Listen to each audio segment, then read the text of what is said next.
नमस्कार, बहुत स्वागत है आपका खबर असरदार। आप देख रहे हैं, मैं हूं आपके साथ ऋतु ज्ञानवानी। सबसे पहले बात इस पे इंदौर की, जहां पर बीजेपी ने 85 पार्षद उम्मीदवारों की सूची जारी कर दी है। कई जगह विरोध प्रदर्शन हुए। वार्ड 33 में मनोज मिश्रा का विरोध भी देखा गया। वार्ड 16 के बीजेपी नेता कुलदीप चौकसे ने इस्तीफा दे दिया। कैलाश विजयवर्गीय, रमेश मेंदोला, शंकर लालवानी के समर्थकों को टिकट बीजेपी ने जारी की है। 85 पार्षद उम्मीदवारों की सूची। कई जगह विरोध प्रदर्शन भी देखा गया। वार्ड 33 में मनोज मिश्रा का विरोध सामने आया। वार्ड 16 के बीजेपी नेता कुलदीप चौकसे ने इस्तीफा दे दिया। कैलाश विजयवर्गीय, रमेश मेंदोला, शंकर लालवानी के समर्थकों को टिकट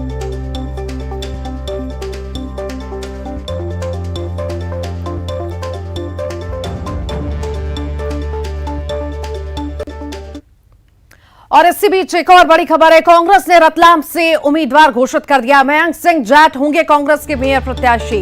जी हां, कांग्रेस ने रतलाम से मेयर उम्मीदवार घोषित कर दिया है। मयंक सिंह जाट कांग्रेस के मेयर प्रत्याशी होंगे। कांग्रेस ने रतलाम से मेयर उम्मीदवार घोषित कर दिया है। मयंक सिंह जाट कांग्रेस के मेयर प्रत्याशी होंगे।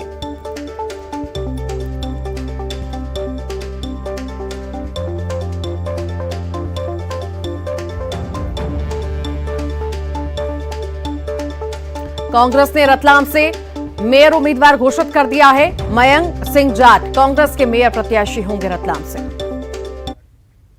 अग्निपथ स्कीम को लेकर हंगामे का दौर लगातार जारी है। इंदौर में छात्रों ने केंद्र सरकार की अग्निपथ योजना के विरोध में जमकर हंगामा किया और इसी दौरान प्रदर्शनकारियों की पुलिस के साथ झड़प भी हुई। तो वहीं भिंड में अग्निपथ के विरोध में हंगामे की आशंका को देखते हुए पुलिस अलर्ट है। चप्पे चप्पे पर पुलिस की तैनाती की गई है। तो वहीं पीएचक्यू ने आंदोलन को लेकर पूरे प्रदेश में अलर्ट जारी किया है।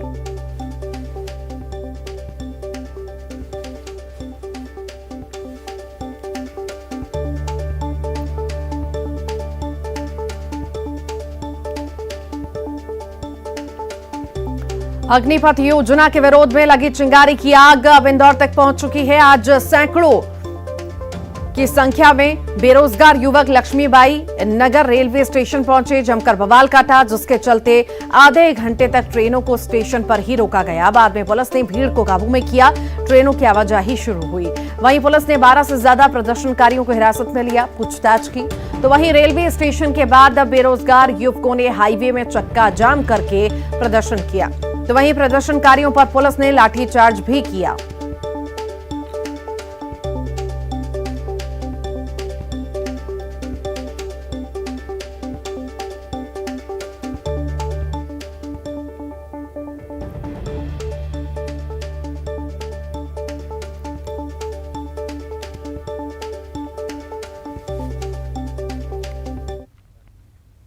अग्निपथ पर मचे बवाल के बीच रक्षा मंत्री राजनाथ सिंह का बड़ा बयान सामने आया। रक्षा मंत्री ने कहा कि अग्निवीर युवाओं की पहचान बनेगी। साथ ही राजनाथ सिंह ने युवाओं से शांति की अपील की है। तो वहीं केंद्रीय मंत्री नरेंद्र सिंह तोमर ने केंद्र सरकार की अग्निपथ योजना पर मचे बवाल को लेकर कहा कि विपक्षी पार्टियां इसके लिए जिम्मेदार हैं। केंद्रीय मंत्री तोमर ने कहा कि अग्निपथ युवाओं के स्किल को डेवलप कर हीरा बनाने की योजना है, लेकिन विपक्ष के राजनीतिक दल युवा में भ्रम फैलाने का काम कर रहे हैं। सुनिए। द्वारा घोषित की गई अग्निपथ योजना भारत के नौजवानों को देश की रक्षा व्यवस्था से जुड़ने और देश की सेवा करने का एक सुनहरा अवसर देता है। अग्निवीर हूं, यह उनकी ताजिंदगी के लिए पहचान बन जाती है। पिछले 2 साल से सेना में भर्ती की प्रक्रिया न होने के कारण बहुत से नौजवानों को सेना में भर्ती होने का अवसर नहीं मिला। यह सच्चाई है। इसलिए युवाओं के भविष्य को ध्यान में रखते हुए और उनके प्रति संवेदनशीलता दिखाते हुए प्रधानमंत्री जी के अनुमोदन पर सरकार ने फैसला किया है कि अग्निवीरों की भर्ती की आयु सीमा को इस बार बढ़ाकर 21 से 23 वर्ष कर दिया जाए। मैं समझता हूँ कि जो हमारे युवा हैं उन सबको इस पूरी स्कीम को समझना चाहिए। आर्मी के रास्ते कहीं भी बंद नहीं हुए। ये जबरन कुछ लोगों के द्वारा भ्रम फैलाने की कोशिश की जा रही है। हर आदमी को इस बात का गर्व होना चाहिए कि मैं अग्निवीर बनकर आर्मी में काम करना चाहता हूं तो आर्मी में जा सकता हूं, और आर्मी के अतिरिक्त किसी क्षेत्र में जाना चाहता हूँ तो वहाँ भी अग्निवीर की ट्रेनिंग करके जो 4-7 बार लौटेगा वो हीरा बनकर लौटेगा और हर क्षेत्र में उसको काम मिलेगा। मोदी सरकार की महत्वाकांक्षी अग्निपथ सेना भर्ती योजना को लेकर न्यूज 18 नेटवर्क ने नौसेना प्रमुख और हरि कुमार से खास बातचीत की और अग्निपथ योजना को लेकर हर तरह की शंका को दूर करने के लिए कई सवाल किए। 4 साल के बाद क्या होने वाला है उसके बारे में सोचते रहेंगे तो देखिए, ये armed forces works on only one principle and that what you said is नाम नमक निशान and it is service before self. That is the basic ethos on which we function, and the armed forces also are the only service which functions under which is organized to deliver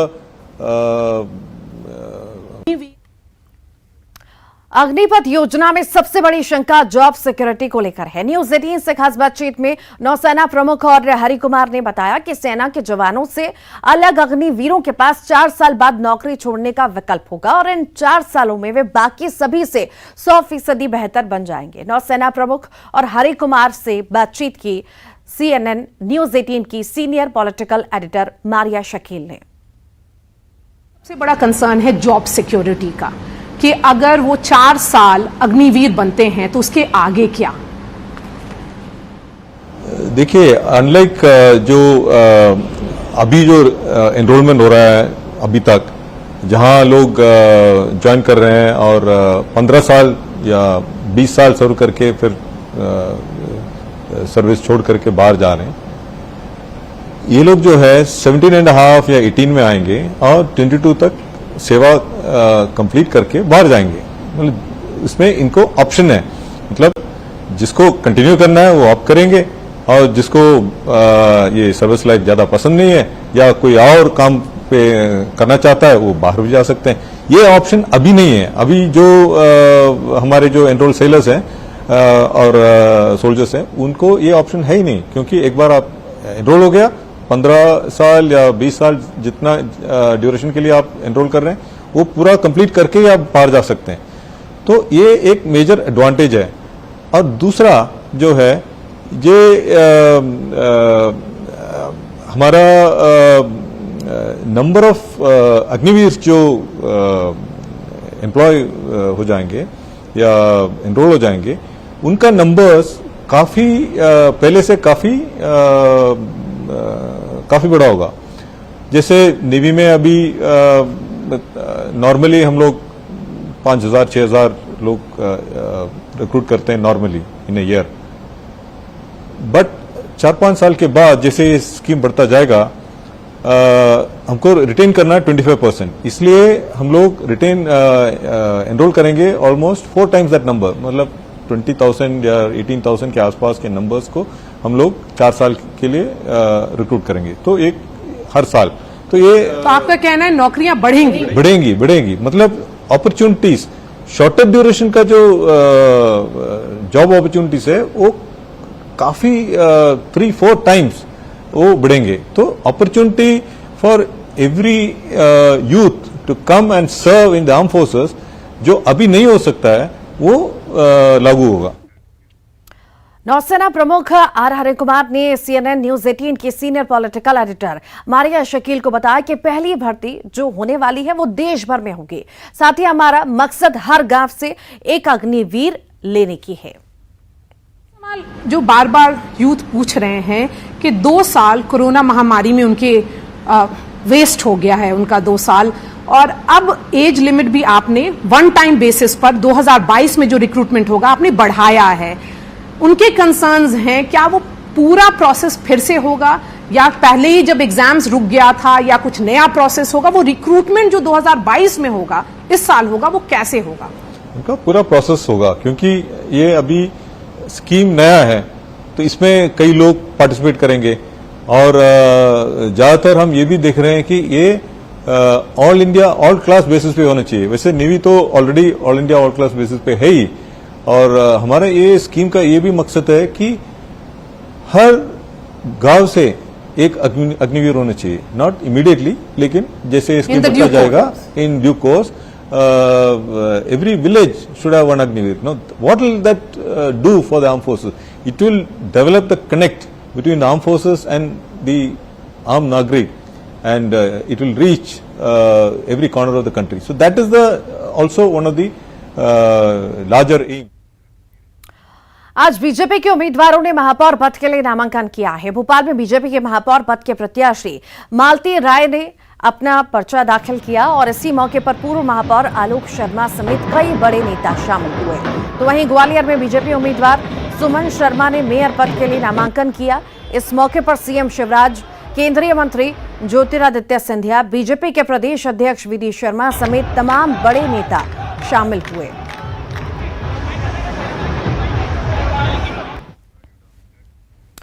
Bhopal में BJP उम्मीदवार मालती राय के नामांकन से पहले BJP ने शक्ति प्रदर्शन किया और इसी दौरान सीएम शिवराज ने एक जनसभा को भी संबोधित किया। इस मौके पर बीजेपी प्रदेश अध्यक्ष वीडी शर्मा मौजूद रहे। जनसभा को संबोधित करते हुए कहा कि भोपाल में बीजेपी का उम्मीदवार डायनामिक है। साथ ही सीएम शिवराज ने कांग्रेस पर हमला बोला और कहा कि कांग्रेस में कार्यकर्ताओं की उपेक्षा हो रही है, अब कांग्रेस कंगाल हो चुकी है। वहीं बीजेपी में कार्यकर्ताओं को इज्जत दी जाती है। यहाँ एक व्यक्ति एक पद की गाइडलाइन लागू है। इज्जत जितनी भारतीय जनता पार्टी में कांग्रेस की है क्या कभी? ये भारतीय जनता पार्टी है। आज मैं गर्व के साथ कहता हूं, हमारी पार्टी सबसे अलग पार्टी है, सबसे हटके हमें गर्व इस पार्टी पर, हमारे नेता नरेंद्र मोदी जी पर, नड्डा जी, अमित जी पर, प्रदेश अध्यक्ष जी पर। देखो, गाइडलाइन बनाई है भोपाल वालों, साधारण बात नहीं है, और तय किया एक व्यक्ति एक पद, एक पद पे एक ही व्यक्ति रहेगा। बताओ सही है कि नहीं? सब अपने ही घर में धर लो। ये भारतीय जनता पार्टी में नहीं होता। और चाहे वो मकान हो, आज कह रहा हूं भोपाल के गरीब बहनों और भाइयों, एक योजना थी हमारी मल्टी बना के मकान देने की गरीबों को। अब उसके साथ हम दूसरी योजना का फैसला हमने पहले ही कर लिया है। अब जिस गरीब का जहां घर है वहीं मकान बनाने के पैसे दिए जाएंगे। 255 नगर परिषद और 76 जो हमारे नगर पालिकाएं हैं, उनमें एक एक में आवाज आज गूंज जानी चाहिए कि मध्य प्रदेश के मुख्यमंत्री शिवराज सिंह चौहान और भारतीय जनता पार्टी ने नगर निगम का आगाज आज कर्फ्यू वाली माता से प्रारंभ कर दिया है। एक सामान्य कार्यकर्ता, एक सामान्य से सामान्य गरीब घर की कार्यकर्ता, भारतीय जनता पार्टी के राजधानी के महापौर की प्रत्याशी। ग्वालियर में बीजेपी प्रत्याशी सुमन शर्मा ने अपना नामांकन दाखिल कर दिया और इसी मौके पर खुद सीएम शिवराज सिंह चौहान, प्रदेश अध्यक्ष वीडी शर्मा, केंद्रीय मंत्री नरेंद्र सिंह तोमर और केंद्रीय मंत्री ज्योतिरादित्य सिंधिया और प्रदेश के गृह मंत्री नरोत्तम मिश्रा भी शामिल हुए। नामांकन के बाद मीडिया से बात करते हुए सीएम शिवराज ने कहा कि बीजेपी ने संगठन की एक पुरानी कार्यकर्ता को मेयर का टिकट दिया। सुमन शर्मा को पार्टी ने अब तक जो भी जिम्मेदारियां दी उसको उन्होंने बहुत ही अच्छी तरह निभाया है। ये एकमात्र भारतीय जनता पार्टी है जिसने कुछ गाइडलाइन का पालन करते हुए अपने कार्यकर्ताओं को मेयर का टिकट दिया है। कांग्रेस को अगर आप देखेंगे तो कार्यकर्ता का कोई सम्मान नहीं है। छत्तीसगढ़ राज्य का नाम एक के बाद एक रिकॉर्ड बनाने के मामले में काफी आगे रहा है। एक दुखद घटना लेकिन अंत सुखद के साथ ही बोरवेल में फंसे राहुल को सकुशल बाहर निकालने के रेस्क्यू ऑपरेशन का भी रिकॉर्ड छत्तीसगढ़ के नाम हो चुका है। जी हां, देश के सबसे बड़े 105 घंटे के रेस्क्यू ऑपरेशन पर पूरे समय छत्तीसगढ़ के मुख्यमंत्री भूपेश बघेल अपना ध्यान लगाए हुए थे और उस पर सफलता भी हासिल हुई।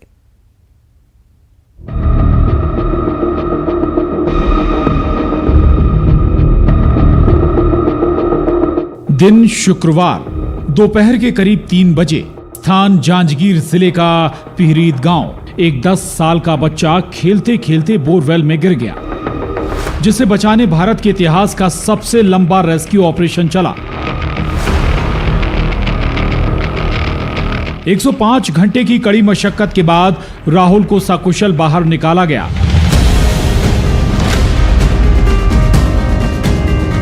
पूरे ऑपरेशन में एनडीआरएफ, एसडीआरएफ, जिला पुलिस प्रशासन और भारतीय सेना की भूमिका रही। सबसे अहम भूमिका रही भूपेश बघेल, मुख्यमंत्री छत्तीसगढ़ की। राहुल के बोरवेल में गिरने की खबर प्रशासन के जरिए जैसे ही प्रदेश के मुखिया भूपेश बघेल तक पहुंची, तत्काल उन्होंने प्रशासन को अलर्ट कर बच्चे को हर हाल में सकुशल बाहर निकालने के निर्देश दिए और खुद ही वीडियो कॉल पर राहुल के परिजनों से बातचीत की।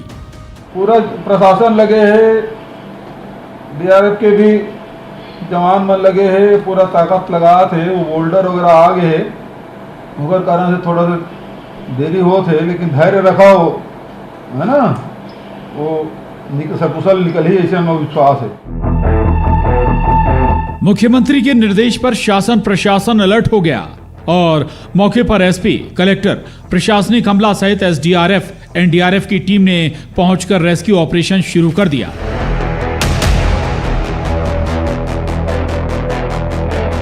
रेस्क्यू टीम को राहुल के दिव्यांग होने का पता चला तो रेस्क्यू टीम ने प्लान ए पर काम करना शुरू किया, जिसके तहत समानांतर गड्ढा खोद सुरंग के माध्यम से बच्चे को बाहर निकालने की तैयारी की गई। मुख्यमंत्री को जैसे ही इस बात की जानकारी हुई तो सीएम ने कम समय में बच्चे को बाहर निकालने के इरादे से गुजरात के रोबोटिक्स टीम को बुलाने का निर्णय लिया। बच्चा सुन नहीं पाता, बोल नहीं पाता, और घर के ही जो ट्यूबवेल खुदाई किए थे उसी में गिरा है और निकालने की भरसक कोशिश हो रही है। गुजरात से भी टीम, जो रोबोट वाली टीम है, उसको भी बुला लिया जाए। राहुल के बाहर निकलने में जैसे जैसे देरी हो रही थी, मुख्यमंत्री एक परिजन की भांति चिंतित हो रहे थे। व्यस्ततम समय में भी जिला कलेक्टर सहित आला अधिकारियों से पल पल की जानकारी ले रहे थे।